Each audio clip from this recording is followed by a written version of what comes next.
365 दिवसाच्या आजच्या 44वी ब्लॉगमध्ये तुमचे सगळ्यांचं स्वागत आहे. आणि आज ब्लॉगला सुरुवात आमचा युवांश बाबू करणार होता. बघा तर कसा बोलतो तो.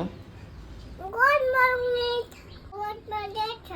कावोचे पक्ष्या आठवणला भात तास चिकन बनवले.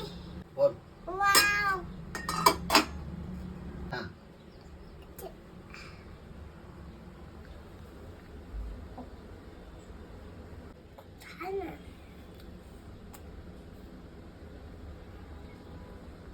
काय बेटा ते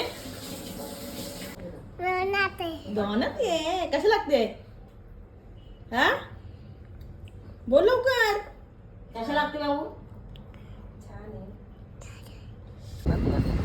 अशा प्रकारे आमच्या युवांशला लागतं पका काही बी खायला ना. मग लगेच मी निघलो कारण हॉस्पिटलला जायचं होतं. त्याच्या अगोदर आम्हाला कोल्याला पण जायचं होतं. तिकडं जाऊन बसून आलो. लगेच मग आम्ही निघलो हॉस्पिटलला जायला. आणि मग हॉस्पिटलला बसल्या तर इथे सिस्टरांच्या मस्त गप्पा झाल्या होत्या. आणि इथे आमचे लॅबवाले जातात. दिवसेंदिवस हे काय बघा जवानच होत चाललेलं आहेत. कारण की ते मस्तपैकी केसांना शायनिंग बिनिंग मारून आणतं. आणि इकडं आपला मेडिकलवाला मस्त की त्यांची पारख करत होता. आणि जशा मटणाला शिट्या घेतो तशा आम्हाला इथं हॉस्पिटलमध्ये पण शिट्या घ्यायला लागतं ना. का तर इथं आम्ही टाकलेलं असतं ऑटोक्लेवला. आणि ऑटोक्लेव होल्यावरच आम्ही सगळे इन्स्ट्रुमेंट वापरतो. तर चला मग आता मी नाश्ता करून घेतो आणि आजचा ब्लॉग इथंच एंड करतो. तर आजचा ब्लॉग कसा वाटला ते कमेंट करून नक्की सांगा. तोपर्यंत बाय.